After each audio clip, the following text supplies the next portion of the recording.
organized by Rizvi College of Architecture under the guidance of our principal, Professor Farhad Qazi. Over the two periods, we had two talk series, and today we are exclusively opening the third series.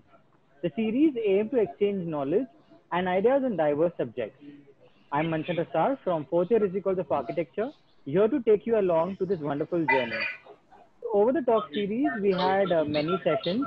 We had Farhad Qazi, Minaz Ansari, Nisha Mewada, who brought us insights about heritage structures, self, uh, self-belief, leadership, and expression of art. For this session, we have architect Tanya Shah. Architect Tanya Shah is one of the senior faculty members of our college. She graduated from Sir J.J. College of Architecture and started her career with architect Brinda Somaya.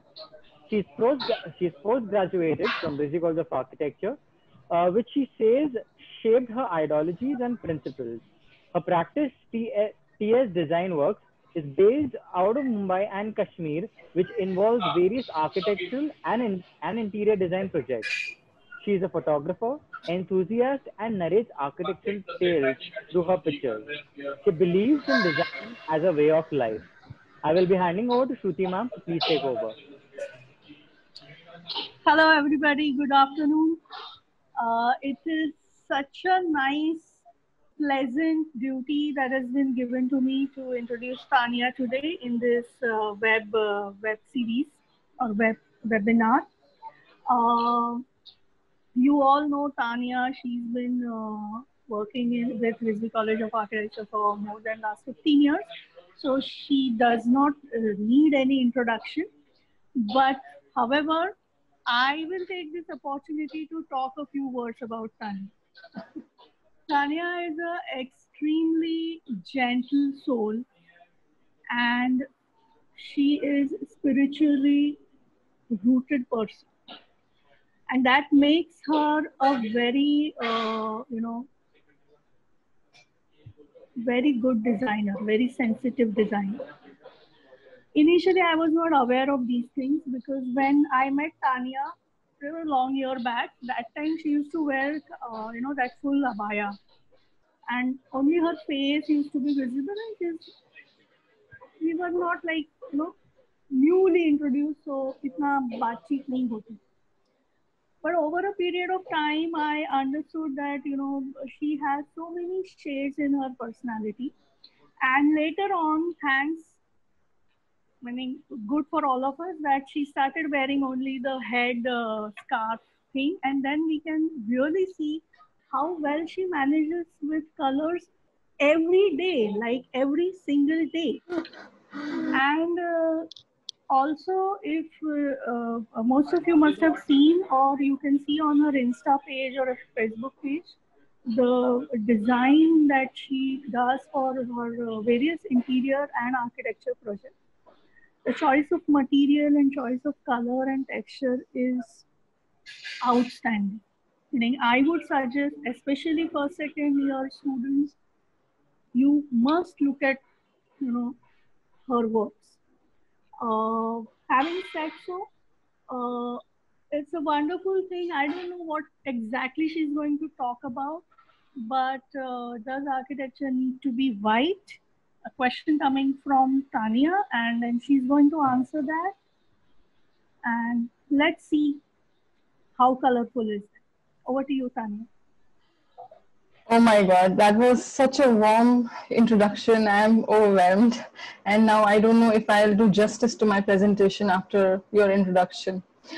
So yes, I thought of this topic because, we're all going through dull and depressing times. And I thought, let me just bring some color to my life and spread it around. So does architecture need to be white? Let's color. Let's start with the presentation, and let me maintain a little bit of curiosity amongst all who are wondering what this presentation is going to be about. So there have been architects who love color. There have been architects who are unmoved by color, and there are some people who hate it, and there are some architects who dismiss it as too peripheral for architecture. So while this debate has been on for years, and I think it will still go on for many more years to come, there are architects who have never been afraid of, using broad swaths of color in their work.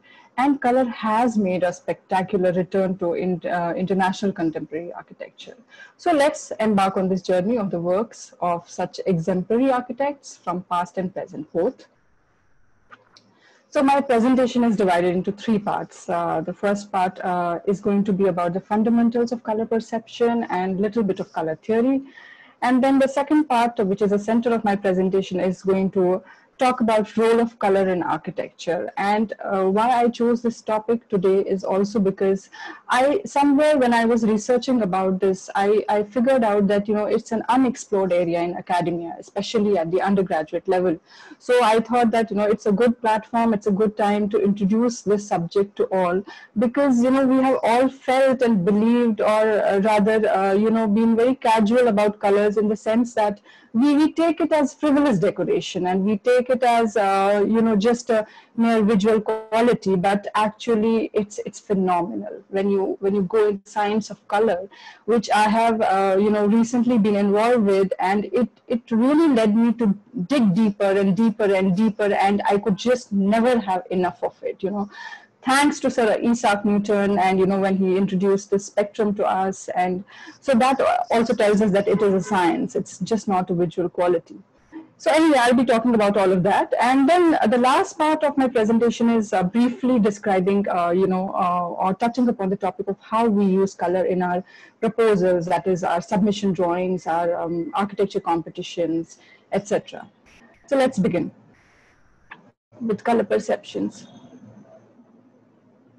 So what is color?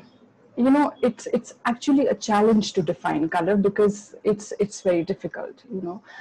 You try describing it to somebody who is blind. How will you describe a color? Is it a material? Is it a property of a material? Is it a visual quality? What exactly is color? And sooner or later you will find that you have to give examples. Without giving an example of how blue color looks like, you can't just plainly say that this is blue color or a particular color.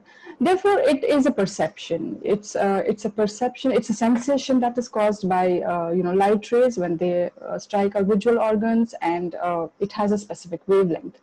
So it's really a very intimate subjective experience, which can't be explained to anybody else.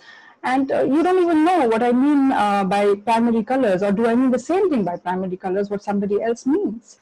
So therefore, for a color perception, you need an object, you need a light source, and you need an observer. And if any of these three things is missing, believe me, you cannot perceive a real color, if at all there is something called a real color. And if you're going to use colors effectively in your design, you need to understand some basic color terminology, because I just realized when I was searching that most of us use these color terms very incorrectly. So let me just brief you with that, that what is a hue? So hue is nothing but the color of the object. So when we mean blue, yellow, or red, we are talking about the hue of the object. And chroma is the purity of the hue in its best form, without any addition of black, white, or gray.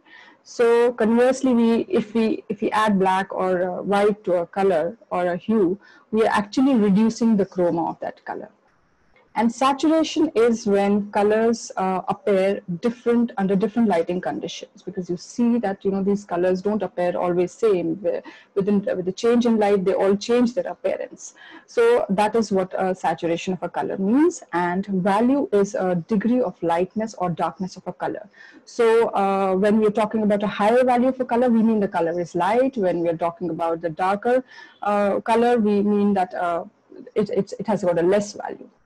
And tones are when we add gray color to these hues to make them soft and subtle shades.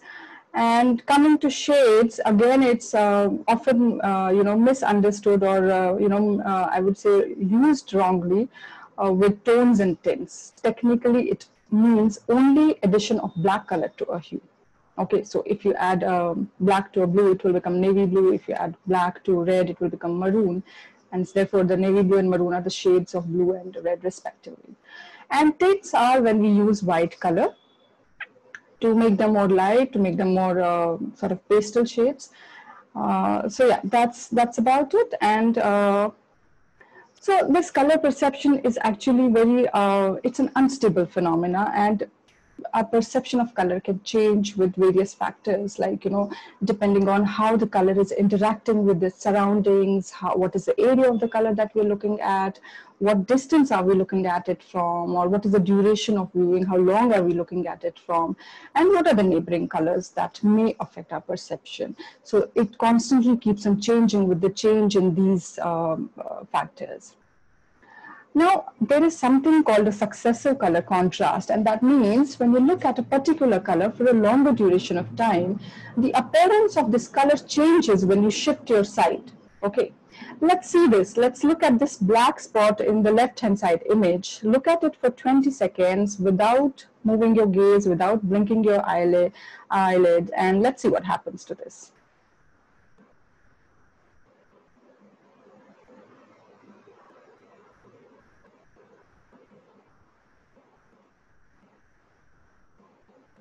And please shift your gaze after that to the right-hand side black spot in the right image.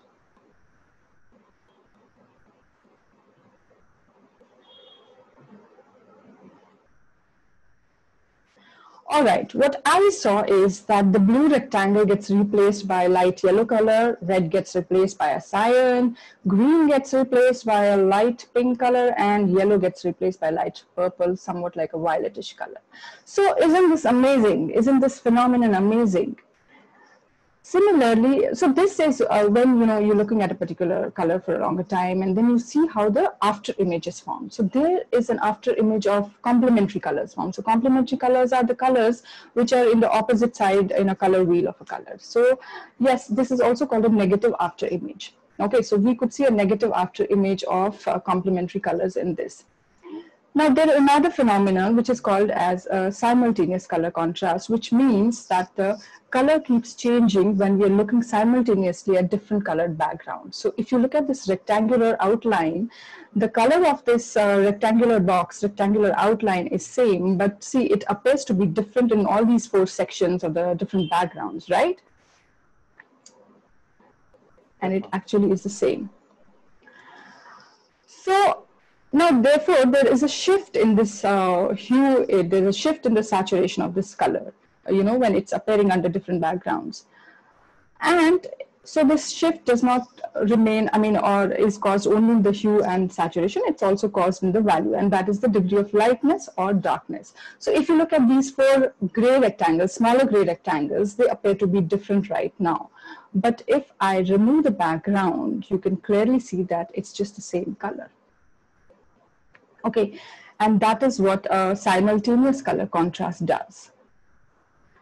Again, I'm showing you 2 images, blue and yellow background. The green boxes over it are exactly same color, but the one on the left-hand side, that's on the blue, appears to be a little lighter, and the one on the right-hand side appears to be a little darker. So if I remove it, you can see clearly there's no difference. You can't really, see that there is any difference. So yes, all these kind of amazing things do happen with colors. And now there's something called color kinetics. It's another phenomena where you see a particular color that appears to be receding or forwarding from the picture plane, and that helps us to give some illusion of depth. So if you look at the red spot in the blue background, you can see that it looks like as if it's on top, whereas the blue dot, it looks like as if it's like a hole in this. So this is a photo montage prepared by MVRDV, that's a Dutch architecture firm, where they tried to show how simultaneous color contrast can affect our design. So what they tried to show is how the landscape outside gets accentuated, or how the impact of the colors that are used inside rather can create an impact on the landscape outside. We can clearly see that. So before, so you should keep this in mind when you want when you have a particular design where you want to really bring the inside-outside connections, and where you want to bring your landscape inside your design. Make sure that you choose your colors correctly. Now, this is something interesting. Have you all wondered why doctors and medical professionals, they wear green color in their surgery, or why are operation theaters painted green from inside? So what exactly happens is that they are exposed, all these medical professionals, they are exposed to the color red of blood for several hours in the surgery. And the color red perceives a green after image after that. So what would happen when they would come out of surgery, they would just see color green, and that could be really disturbing and bothering them. So therefore, everything else is painted green so that the disturbing negative after image actually blends with the surroundings and it doesn't kind of haunt them later on. So yes, that was just a brief, description of how colors work and how color phenomena happens. And I'll be moving now to actually the center of my presentation, that is color in architecture projects, how color becomes a very important element in our designs. So choosing the color that fits the form, color can be used as a formal concept in a building design. It can actually reinforce the dialogue of a building with its environment. Therefore, it can actually either let the building camouflage in the environment, blend the environment, or it can make it stand out and strike a contrast with the environment. So therefore, there are these two concepts of mimicry and singularity, and harmony being the intermediate one. So sometimes what happens that architects, they want the buildings to disappear and they want the environmental qualities to prevail. So this is ThyssenKrupp building in Germany, where the architect has used the concept of mimicry to lessen the impact of this huge structure on the environment. So that's why he used blue and green color so that it can nicely blend with the environment, surrounding landscape. But at other times, what happens is that a very different contrasting saturated color can be used to accentuate architecture, especially when it's in a relatively sedate setting. So what happens is that, we always believe that we have to be contextual, we have to respond to the context. But yes, we can still enhance a cityscape by, creating our own identity. But, architects warn that, your buildings should not look like autistic monarchs, which are completely disconnected with the environment. So it is actually a controversial, principle, but sometimes architects have to do it. Sometimes they do it for branding of the organization, their client. Sometimes they do it for their own branding. So this is a Tonic studio, which is a graphic design studio in Netherlands. And what they did, they wanted a house come office for this space. And they used minimalistic materials. Architects MVRDV used minimalistic materials and minimal details. And they used this orange color, which actually, went well with the philosophy of the client, whatever, however their philosophy worked. And also it was a national color of Netherlands. So, but what happened, there was so much of turmoil in, in the place. I mean, neighbors, they really there was a lot of chaos, and they interacted, and they created a fuss about it, basically. So they said that this orange is too orange, and this is like a visual turmoil in our neighborhood, and we can't handle this. So finally, they had to shift this orange color from orange to apple green, which they accepted. And architects, this MVRDV, they say that they were very happy because they never knew that one color of a house could lead such a fuss. And the client got all the attention they wanted. So they were happy. But not only are these saturated colors used to singularize, we can also use white to singularize a building. This is Guerrero House in Spain, which boasts of minimalism, and you can see that how it stands out from the surrounding landscape. And this concept of singularizing one's own house comes from, it dates back to origins of human civilizations, where, Mediterranean villages, they used to paint their houses in bright saturated colors so that the fishermen back in the sea very far away could recognize their houses and identify them. So in between mimicry and singularity lies this concept of harmony, where architecture tries to establish a dialectic relationship with its environment, where there is neither a color, imposition nor a color submission. So this is GSW headquarters building in Berlin, where architects have used these different shades of red in the facade to blend with the surrounding terracotta and bricks of the neighboring buildings. Okay, so this is one exemplary case of colored architecture.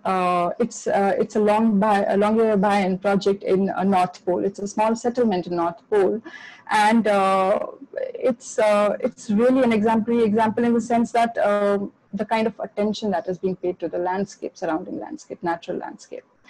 So what happens, inhabitants of this place, basically they live under 3 months of complete darkness and 3 months of midnight sun.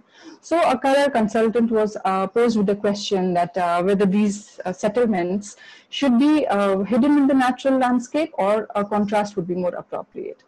But as it was difficult to mimic the environment because of the changing course of landscape throughout the year, there was this decision taken that let these enter into a dialogue with nature and let them form their own characteristic color scale, which is inspired from nature and doesn't imitate the landscape.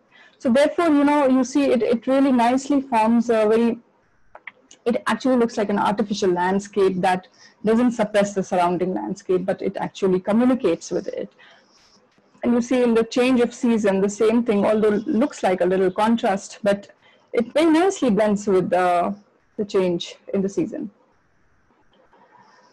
So when color is used as a strategy to describe or the shape, when it talks about the shape, how does it actually influence the visual aspects of architecture? So it does affect, we can use it as a tool to describe our architecture. So there are so many things, like there is integration, disintegration, I will come to that. It influences certain aspects of geometry. It visually lets us see or perceive building dimensions in a different way. It adds to sometimes the lightness or the heaviness of the building, and of course it interferes with the materials, so therefore it actually causes a difference in the texture of the building. Now this is Strassbourg Hutton Museum in Munich, which has a very interesting skin. It's made up of small vertical colored pipes, or small pipes, and they are overlaid over it's an additional layer on top of another a layer which is underneath, and it has two alternate colors, but the external pipes are multicolored. So what happens is there is an amazing play of animation due to sunlight, and when you look at this building from a distance, it nicely relates with the earthy tones of the cityscape. But when you go closer to a vantage point, a different facade is revealed. And you see this principle of integration, where it's integrating the surrounding landscape, and at the same time it's singularizing itself. So both the principles are used in a single treatment. Now, colors can also distort the geometry of a building. One such formal distortion is anamorphic illusion, where you see a 2D painting can give you an illusion of 3D. I'm sure all of you know about Peter Pop. He's an artist, and he does wonderful anamorphic paintings in Europe. He does a lot of street artwork. So this is Port Adelaide in Australia. Every year they have a mural competition and a mural festival. And this was done there on one of the facades, where you can just stand in front of any of his creations actually and gaze them for hours and still not be able to tell, which of the elements are in 3D and which are in 2D.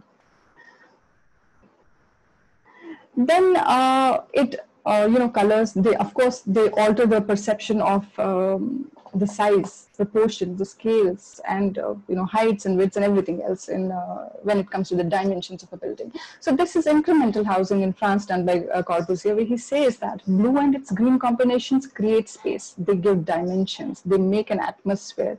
They distance the wall. They make it imperceptible. Whereas red and orange can fix the wall, affirm its exact position, its dimensions, its presence. So what he did with this was he painted some of the courtyards as light blue, where he wanted them to merge with the horizon, and he painted the courtyards which were on the sides with the burnt brick color to give it a conclusiveness, to end the building. So this polychromy can also alter the perceptions of space and volumes, and so when sometimes they cannot alter the mass of the building actually, or the weight of the building, but they do create an illusion and they create that perception of a different size. So when you so this building, it's a Laban Center. It's a dance institute in London, which has a polycarbonate skin and to show the fluidic movements of dance from inside. But still, to break that mass of the building, the architect has interfered chromatically and fragmented the facade with this to just make it look a little lighter. And this is a Zenith music hall in France. So sometimes what happens, material and color, they both can play a part. So if you choose the right material and right color, it can give you what you want. It can give you the lightness if you want to give a building some lightness, or it can add to the volume. So though orange and earthy colors add to the volume, but because it's a fabric, it's a textile that is used as a skin which is backlit, so it really gives it a very light appearance and doesn't make it feel bulky. And then color definitely, lends some kind of a texture to building. This is a Museum of Pop Culture, Seattle, United States, done by Frank Gehry, and which he says that, it's an apt representation of America's pop culture. And we can see the fusion of colors and texture. This image is only showing purple color, but it has all sorts of colors, blue, pink, orange, yellow, and shimmering silver to it. So when Gehry designed it, he said that he wanted to evoke an experience of rock and roll amongst, so he bought electric guitars, sliced them, and then he used them to make the model. But all said and done, this has been rated as one of the 10 ugliest buildings by Forbes magazine. There's another side of this museum.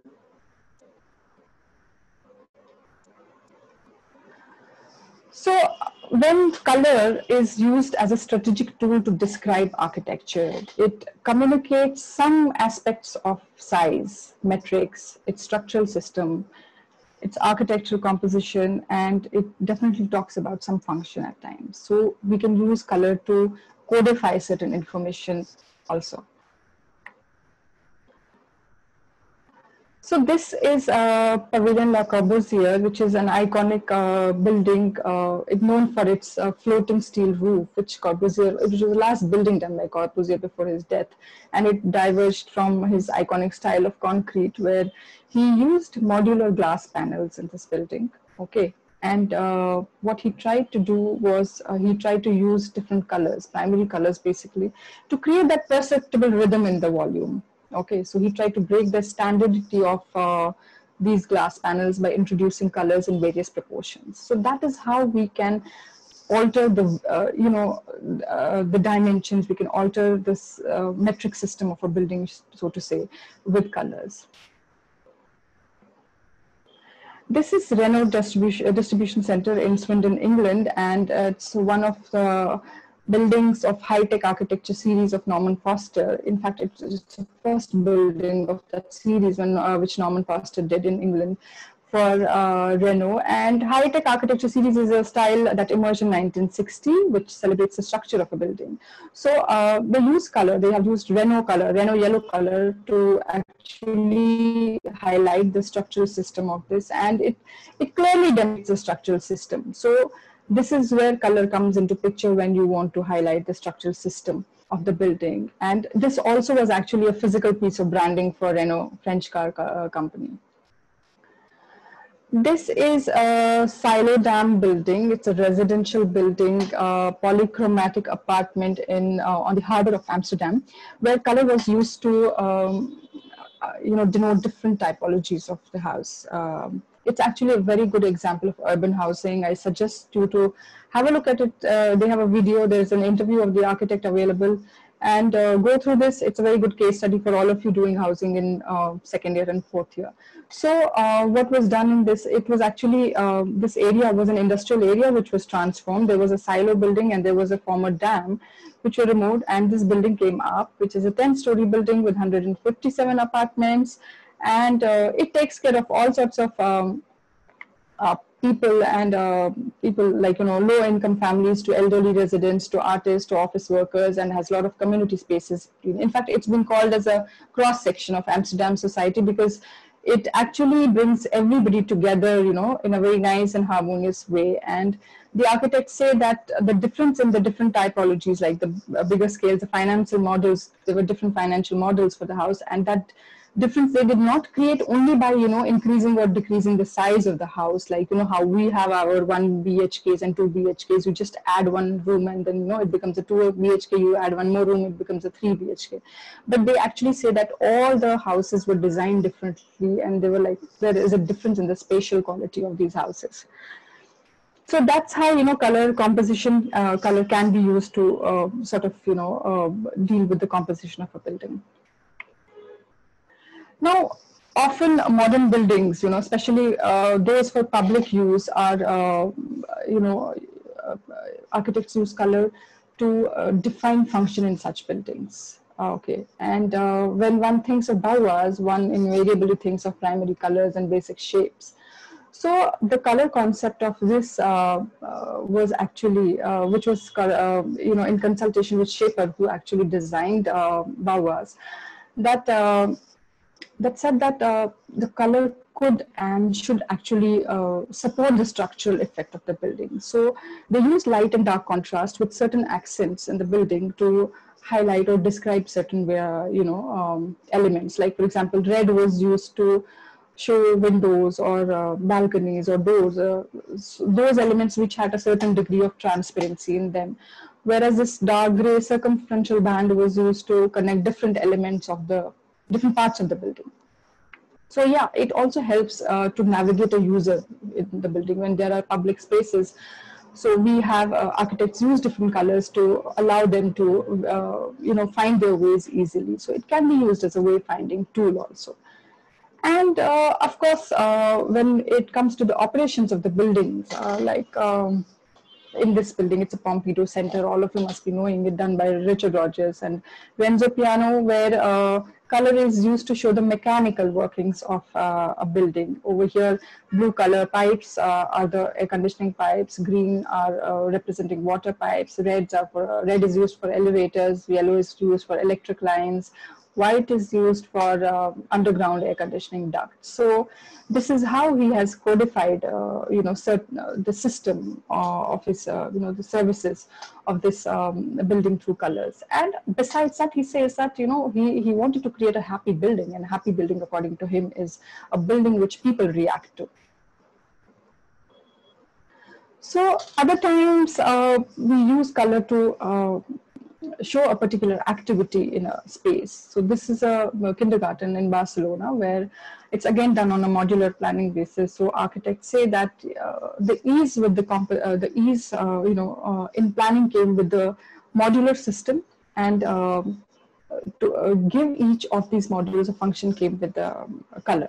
So what they did is that they obviously they used different colors for different classrooms so that children could identify themselves. They could have a sense of identity or belonging to a particular class. Besides the fact that these saturated colors create a very happy learning environment and for their imagination to grow. Now, having said all that, what I said so far, there's a checklist which I want to run through, so that when you are using color in a building that you're going to design, I want you to go through it, and I want you to ask yourself a question: why are we using the color? So when color is used as a strategy to emphasize shape, what is its relation to the context? Is it like, you know, merging in the environment? Is it camouflaging in the environment? Or is it, you know, standing in contrast with the environment? Is there harmony happening? What is it? So what is its relation to the context? What is it doing to the geometry of the building? Is it distorting the building? Is it adding to the building's shape? Is it like adding to the dimensions? Is it changing your perception of the building dimensions? What exactly is your intention? What is it doing to the heaviness of the lightness of the building? How is it altering it? Are you trying to use color to actually, you know, let the building be perceived differently? And how are you interfering with the materiality?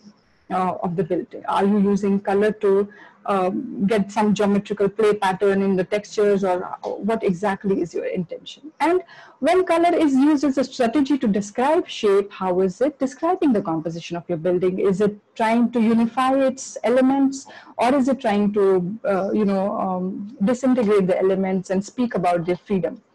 Is it describing some function of the building? Is it trying to talk about the hierarchies of the space?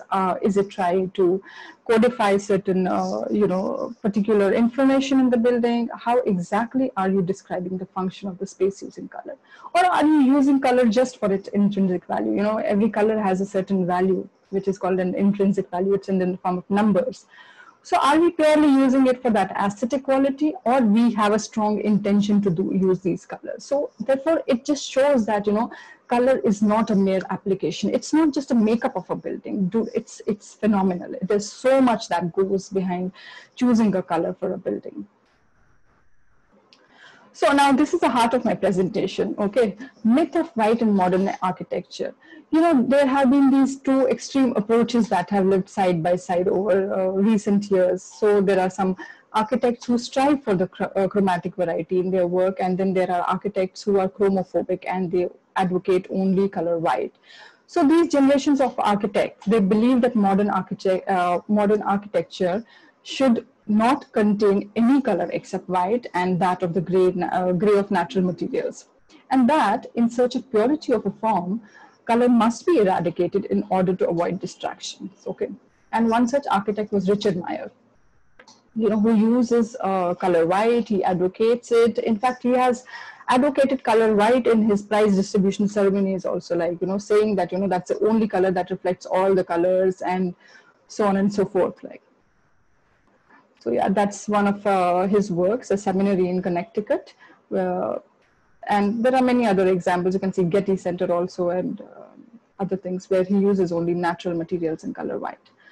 But all said and done, you come back to the early half of 20th century, where we had architects like Corbusier, who promoted purism, and Bruno Dott, who promoted expressionism, and Gerrit Rietveld, who promoted neoclassicism. And they had certain principles of color in them. It's not that they just used white, but then what are these principles? So they all believe that one was that use a limited variety of hues, but not only white. That means there is a certain color palette they are, confining themselves to. But it's not that they are advocating only white. Then color should reinforce the shape and transform it. That means besides just an aesthetic quality, color has to do something to do with the form of the building, okay? And connotations of color go far beyond their aesthetic qualities. That means there is something underlying, besides the visual appeal of the color. So when they talk about the first principle, I'll just briefly give you examples of what individually these three architects did. Corbusier used a range of secondary colors. Bruno Dott was again secondary colors, and Gerrit Rietveld used saturated primary colors. And when it came to the geometry, when it came to the shape, Corbusier used colors to bolster the geometry of a form. Bruno Dott used to use colors to he used to later transform he actually used to transform the existing identity of a building. So he would use colors very late in the stage. So for example, there is a historic building and he wants to do something with it. He wants to have some kind of a transformation, and only then he would use color. So mostly he used to transform the existing identity of the building. And Gerrit Rietveld used color to actually disintegrate different elements of the form. He would want to let these elements speak about their own freedom, speak about their autonomy. And all three of them believe that, there are social concerns, there are utopian concerns, there are moral concerns that are associated with color, and they all use this color to create a breakup from, past. So those were the intentions why they were all using these colors. So this is Schroeder House done by Gerrit Rietveld, where you can clearly see, different elements. He's using the selected color palette, but at the same time, he's trying to break the form by highlighting these elements through the use of colors. Now, this is Python composition. We all know that, he used these primary colors along with black and white horizontal and vertical lines, which was also a favorite of Corbusier. So he tried to use this color palette quite a lot. And we know that Corbusier was an artist. He was basically he was one architect who shaped our perception of modern architecture, or for that matter modernity. And he had his range of arts was from sculptures to paintings to upholsteries to whatnot, and they were all incredibly ahead of times, his art pieces. And so this incomparable knowledge that he had about different arts and this color sense led to certain led him to actually design an eternally valid theory of colors, which is called architectural polychromy. And architectural polychromy, this was basically nothing, but this was a book that had 63 shades of colors in different color collections that he did for a wallpaper company, Salubra, in 1931 and 1959.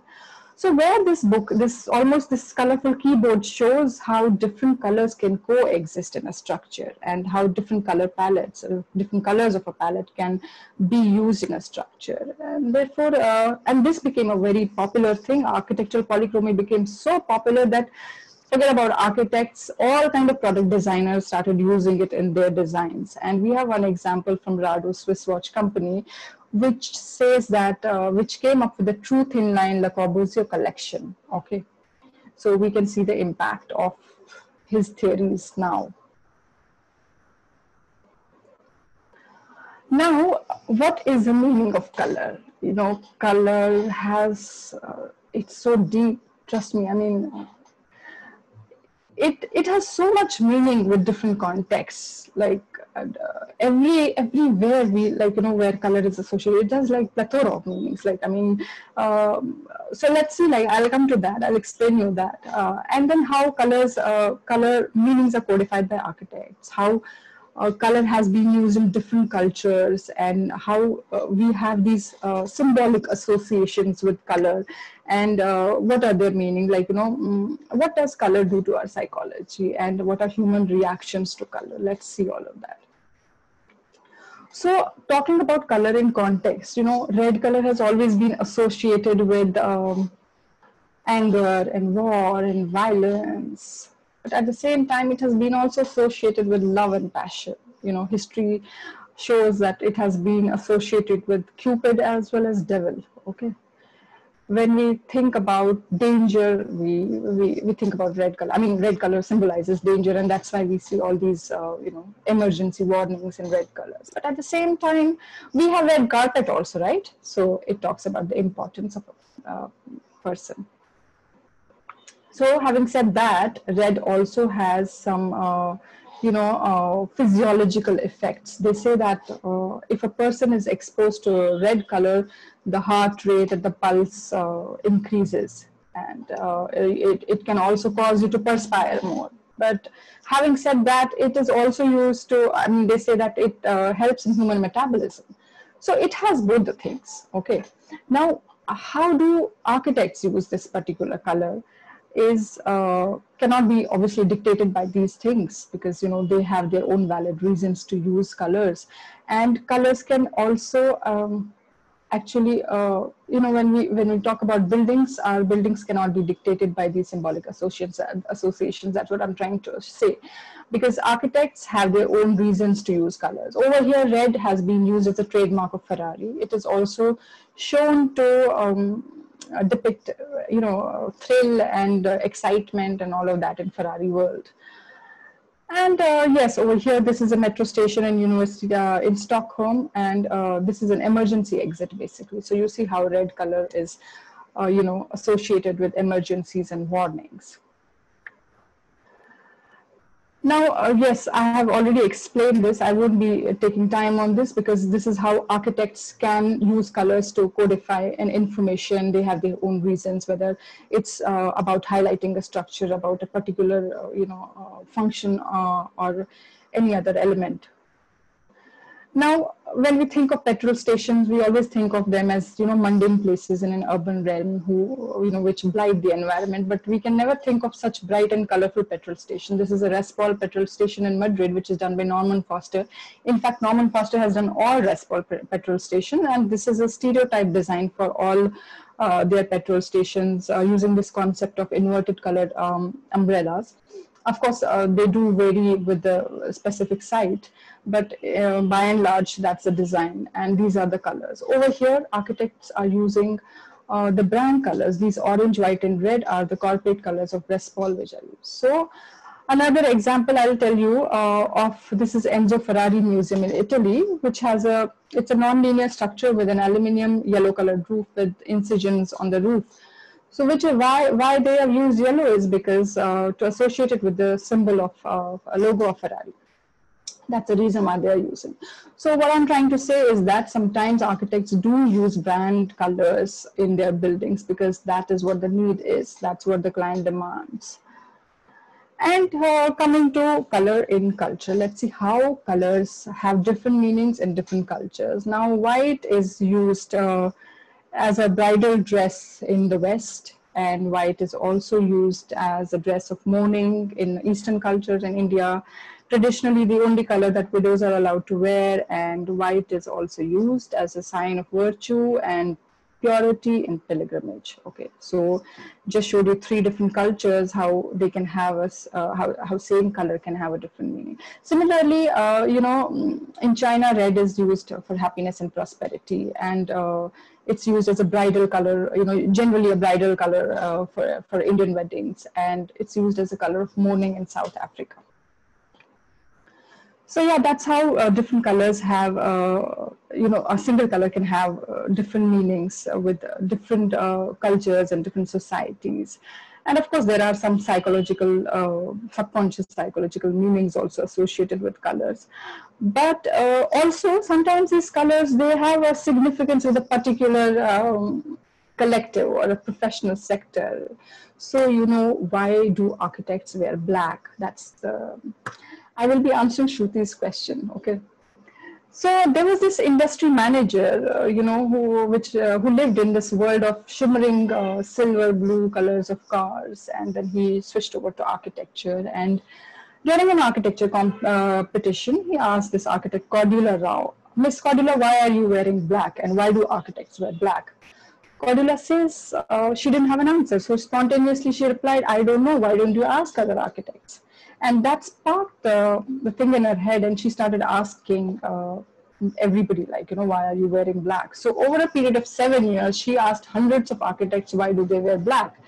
So finally, she came up with this pocket book which says, why do you architects wear black? And this book has handwritten answers from many architects giving their own reasons for it. But my favorite answer came from a German architect who said, because architects are in the constant state of mourning for their unrealized projects. So now you know why I'm wearing black. So coming to color psychology, color psychology actually it's, you can say that it involves so many things like emotional, behavioral, and cognitive associations to color. And so it plays a lot of part. As I said, color is not just pure aesthetics. It's not just an optical reaction. There is a biological reaction that happens with color. There's a physiological reaction that happens with color. When light rays, they strike our eyes, our retina, that's where the physiology comes into picture. When these waves are further, connected and transferred to our brain, there is where the psychology comes into picture. So, of course, a lot of things do happen with color psychology. And research has shown that,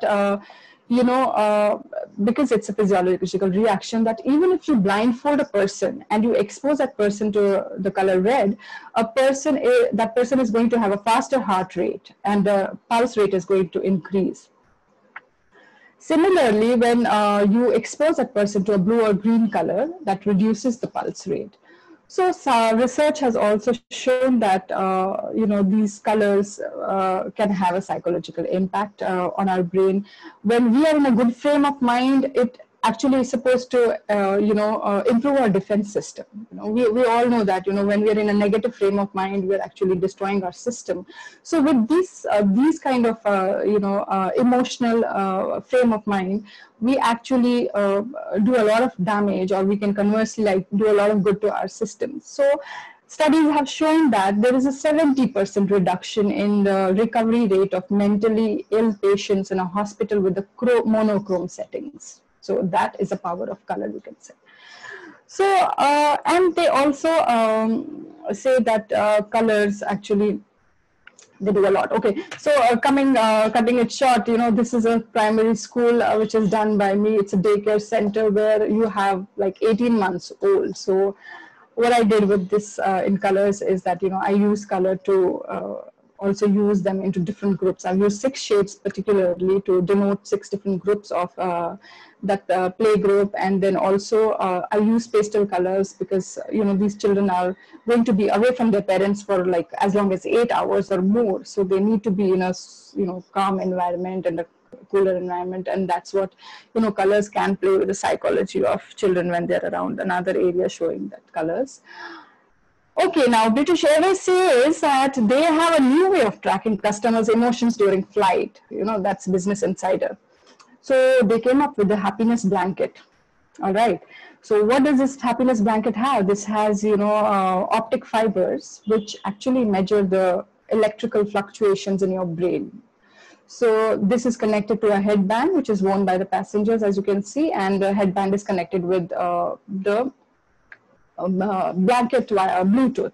So when this headband measures these electrical signals in your brain, and if you're anxious, the color of the blanket becomes red, and if you're happy, the color becomes blue. So British Airways use this blanket to actually know about the to improve a customer experience.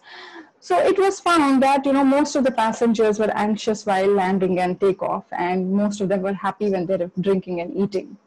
And it also showed them the entertainment programs that they were watching on the TV, on the channels. The lighter-hearted ones, the light-hearted entertainment actually made them feel happy, and the thriller ones made them anxious. But all said and done, they found that they were happiest when they were in a nice deep sleep. So in Texas, there is this correctional institute where researchers advised the director of the institute to make a uniform in pink color for the prisoners, so as to reduce their blood pressure and calm them down and reduce their violent behavior. So that is the power of pink. Don't underestimate it. And also, let me just add one interesting fact, that this gender stereotype that pink is for the girls and blue is for boys was actually reversed before 1950. This shift has actually appeared after the World War II. Now, have you ever wondered why the logos of most fast food joints are red in color? That is because red is the most appetizing color. And the combination of yellow and red is deadly. So I would say McDonald's is the smartest because, yes, I'm loving it. So that's what happens. Yes, it increases your hunger. It appetizes you. So researchers also say that, if you are on a diet, don't paint your kitchens red. Now coming to the trends in color and trends in color, yeah. So, so every year, we have these color forecasts that this color palette is going to dominate, and there is this Pantone Institute which comes up with the color of the year. And these paint companies, they want to sell their product, so they do that. But, we architects cannot actually get dictated by these terms because, our buildings have to be timeless. They have to be long lasting, and they have to establish a dialogue with the environment. So we have to be more sensitive than just the color of the year. And then there are bolder colors that have come into picture these days because, because of the virtuality, because of the access to the software that we have, architects can really see and experience these colors. And with computers, with the arrival of IT solutions, we see how color can actually, has taken up many shapes and forms. And And then there are some other principles like transformation, fragmentation, and movement that happen with color. That's when color brings so much of versatility into the structures. So let's see them. This is Business and Economics Department of Vienna University star-studded complex where there's a library building next to it designed by Zaha Hadid, and we were fortunate to see this last year in a study trip. And yes, this has been designed by Peter Cook, which spans around 200 meters, snaking from east to west. And Peter Cook says that, yeah, he wanted to actually bring in a very lively and colorful environment for dynamic young students, and it also brightens the gray skies of wintry Vienna. So this is also another side of the building where you can see the versatility in the facade by adding addition of these louvers, and you probably see the far surface also. There is a lot of versatility. Yeah. And this is a student activity center in the Bangkok University, which was actually a historic building. And the architects used a bold color to enhance the space. I would rather say transform the spatial quality of this space. And that is, there's another area of the same building. So you can see the use of bold colors, like, you know, they don't architect these, they don't shy away from using these colors, you know. And it also, in a certain way, accepts that change is possible because of colors. You give into the change. Okay? You can't just hold on to history, or you can't hold on to any particular. So yeah, that causes too much of variation, gives us versatility, all of that. And yes, with IT solutions, you know, this concept of pixelation came into picture where, you know, pixelation, you know, that it's you know, breaking the picture or taking it to the, going to the core of a picture. So what architects did with this Santa Catarina market in Barcelona was they actually took the image of the products that are sold inside, they pixelated it, and then they used it in the way of, by using ceramic tiles on this undulating canopy. Which actually serves a very big area inside. And this whole area underwent a big transformation. You know, there was color added to the whole area. And this earlier was a convent, and then it served as a public square, now serves as a market. You can see this. This is how the market is from inside. Now, sometimes, you know, these computer renderings can act like literal translation. You know, you can see an example. This is MVRDV has done this housing, social housing in Hagen Islands in Netherlands, which is on an archipelago.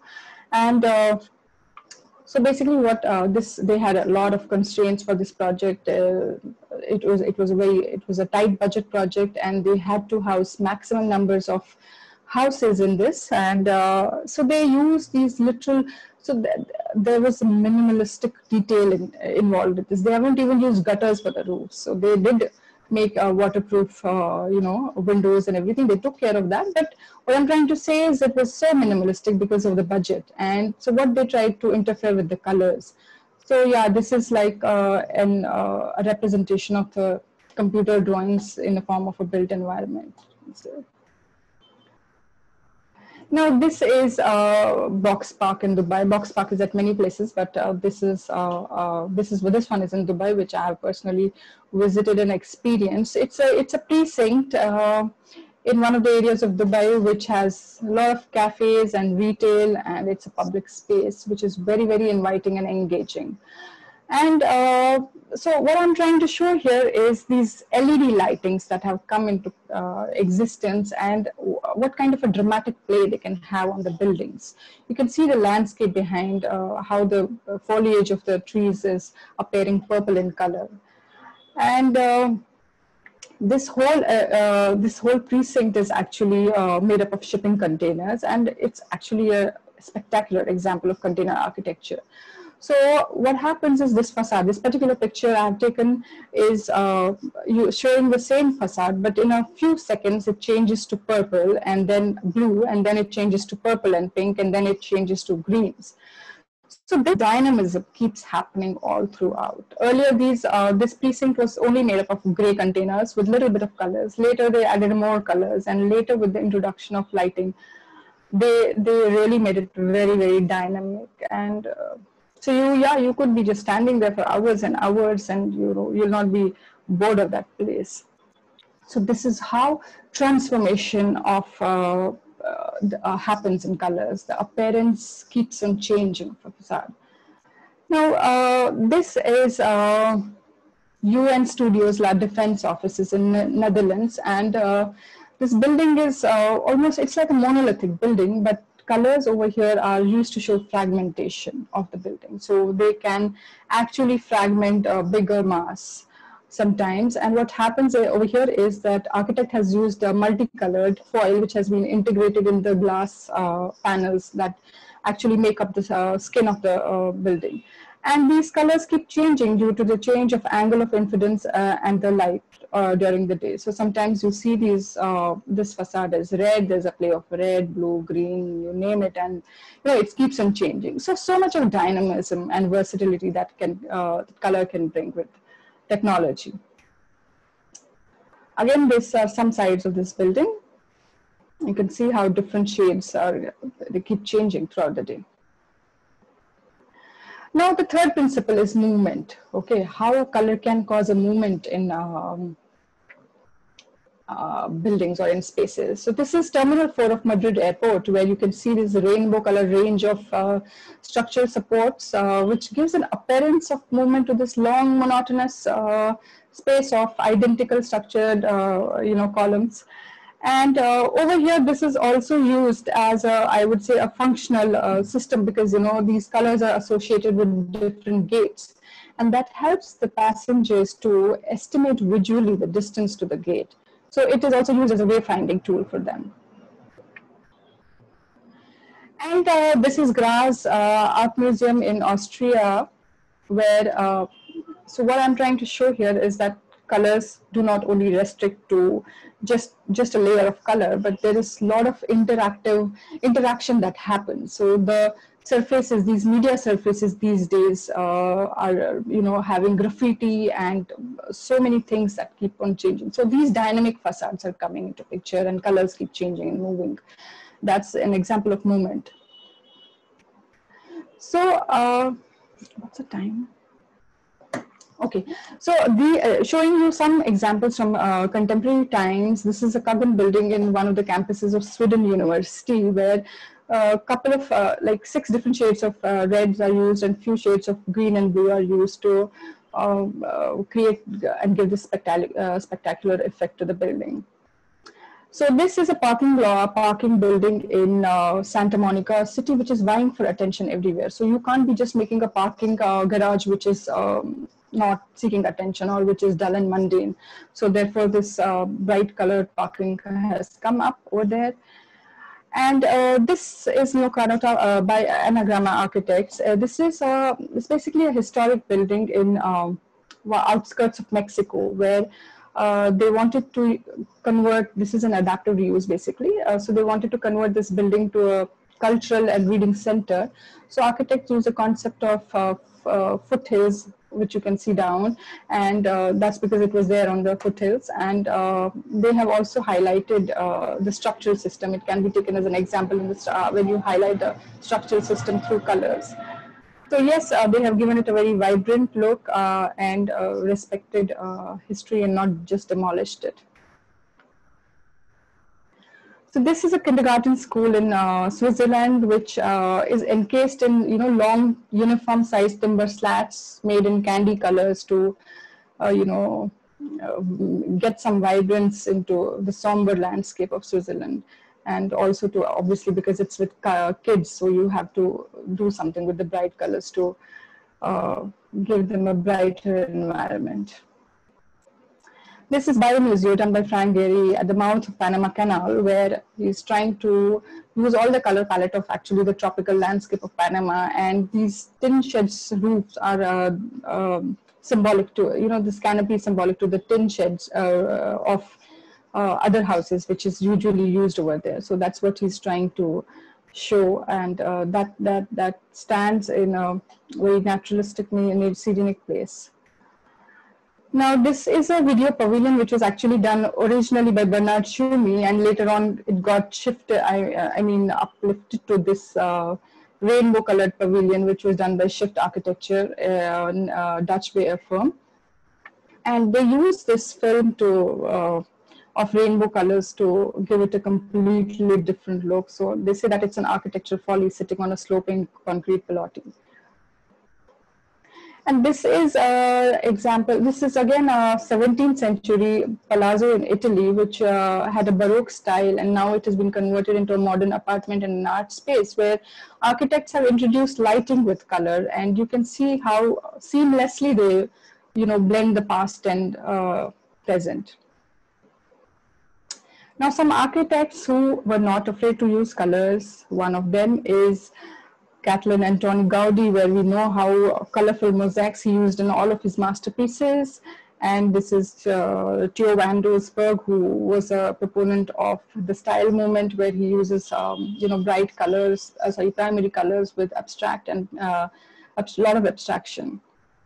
And this is Louis Barragan, a Mexican architect who is just not afraid to use colors, because he uses these broad splashes of colors to show serenity and intimacy and all of those things. And he actually uses a variety of dramatic colors, and you should have a look at his work. Then Michael Graves also became a postmodernist after he was a modernist. So initially used to do more of a puristic forms, and then later on started doing a few projects in Walt Disney and started using color. And none other than Archie Graham, Peter Cook is famous for using lots of colors and lots of he can actually have a radical play with buildings, and because he says that he doesn't like piety of biscuit beige, so he likes to play with all these vibrant colors and forms. Again, Richard Rogers. And so far my favorite, Ricardo Bofill, he uses amazing colors. Like, he has no restriction. He just uses these colors to strike a wonderful contrast with the environment. And all his buildings have this labyrinthine style, and most of them are housing, residential buildings. So he can just go on with any color from orange to purple to yellow to violet, and you name it, he has it. Yeah, so now I'm coming to the last part of my presentation, and that is how we use color in proposals for architectural competitions. So there were these famous architects who were asked that, why do you submit design proposals with color and build without it? Zaha Hadid was one of them. Because, all her buildings are monochrome, but she uses a lot of bright colors in her drawings and paintings. And she says that, she uses color to attract attention of the jury. And it's got nothing to do with the decision of the color in the building. So that means color is an important aspect when you are going for a competition. It's going to speak so much about your drawing. So we have to be very we have to be very careful with our usage of color. Besides, she says that, these colors can be applied later on in the color. Is not something that you need to fix in the beginning, and your building does go through a lot of different, processes during execution.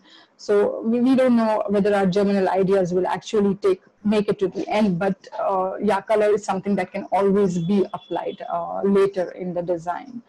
So let's see what is the importance of color in architectural drawings. So one is that color is used to bait a jury. So it helps the jury to read the proposals, and it gives it a coherence and hierarchy to your project. Okay, so that means you need to very sensibly use these colors. And if it is wrongly applied, believe me, it can just do a lot of damage. Okay, it can complicate the understanding, and it can diminish the whole purpose of your drawing.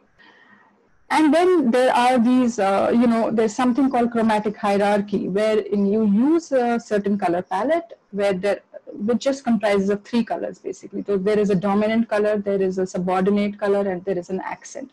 So the dominant color is, of course, something which you're using in the maximum quantity. Subordinate is an underlying color like a background, and accent is something which you use in a limited quantity to highlight a particular detail or a particular aspect of design. And why do we need to use these chromatic hierarchies in our design is because, when you use this chromatic hierarchy, you are actually dictating how you want your drawing to be read. it is you who decides which color will actually make a reader or an observer or whoever is like, judging your drawing to, you basically dictate their course. Okay, so if you want attention in a particular detail, you will obviously guide them through that. So that, therefore, that becomes important, and it's not a deliberate attempt, but it happens subconsciously, with the use of these colors. And that's why, it is recommended that, one should stick to the basic color of white as a background and use use a selected color palette rather than, what we see nowadays with this 3D Max and all these softwares, like, how colorful you make it. I know you try to give a virtual effect to the building, but that's not how drawings are meant to be read. And then how it interferes, how color interferes with the texture. You have to keep in mind the texture of the surface or that you are printing it on. So like the glossy paper will give a color a different effect than a coarse grain or a matte paper. So you of course need to consider the texture, and many a times, yes, your colors, they look very different in the software. Then when you print, there is a disaster. So there is altogether a different subject, which is like color in the workflow and how you gather control over these colors in this thing, that we will leave for some time, some other time. And then there is this digital return to the handmade. With the use of softwares, you also can give a handmade, a hand drawing look and ambience to your drawings, and that also helps you to hide certain details to an extent, to a certain extent, because when you're not ready with that kind of an elaborated detail of a building, then all these artistic impressions come very handy in use. They become very helpful for us. And then lastly, how legible should your color be? Like, when you're using a certain color palette, we have to keep in mind the background of the color, the foreground, how the text is being read on that particular color, and all of that. So yes, this is how a typical panel should look like. You see the gray color as a subordinate, as a dominant color. The white is a subordinate, and orange is an accent in this color. And that's how architecture drawings are meant to be. Some few examples where you just see the accent colors being used in a very limited quantity, but other than that, it's just very subtle use of grays, blacks, and white. And here again, just look at this ochre is trying to highlight a particular detail. And so these are various ways where you can, use your color suitably to understand a drawing. And this is when I said that this is a, drawing of a proposal for a Park Central, a Valencia Park Central in Spain. And this is actually a computer drawing, but with a tweak of handmade touch to it. This is the same proposal. I'm not showing this picture to appreciate it, but rather critically evaluate this color composition, because you can see that it's not legible enough. You can't read enough of it, and Central Park is not sort of, speaking what it should be. So now you notice how the legibility of text varies according to the background. Legibility improves when the difference in the value and saturation of the background and figure is greater, right? So you see blue and maroon can act as a better background for this kind of a text than the violet and the pink one. So coming back to this checklist, that when you're using, I showed you a checklist when you're using color for your buildings. This is a checklist that I'm trying to tell you to see when you're applying color to your drawings. Especially it's important when you're not giving a jury, when it's just a color, when it's just a submission. So please ask yourself, does color help in reading the information that you want to give? Does color codify or give a certain meaning to the brand or the architectural firm? Is there a common color palette among different panels of the same firm? So sometimes, yes, when I'm not talking about the firm right now, but I will talk with respect to our students. When you design your thesis panels, also there are 3 or 4 panels, but you don't see that color palette being maintained throughout. So even in your composition, please see to it that there is a balance. There is enough amount of color in one drawing when you are showing whatever details along with your plans, and then it's scattered uniformly throughout. Okay.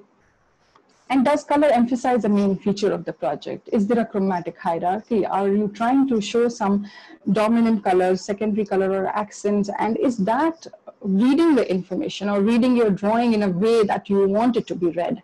And what are the goals, strengths, and weaknesses of how color are used in each proposal? Please ask yourself these questions, because if you ask, that will just show that you are sensitive. You are thinking about every small bit of detail. And these are my reading references, which I have used for this presentation. And thank you so much for hearing me out. I will take 3 more minutes of yours. I would request Manthan to play a video for you all, which I have made showing some colorful historic places of the world, because I have a technical glitch with my laptop. I cannot play it from my end. Manthan, please, can you do me this favor? Sure, ma'am. Sure, ma'am.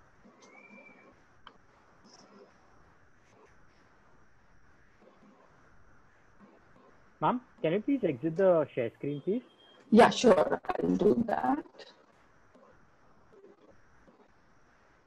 Yeah. It's on a very lighter note, everybody, please. I mean, it's got nothing to do with my presentation as such, but on a happy note, a happy ending.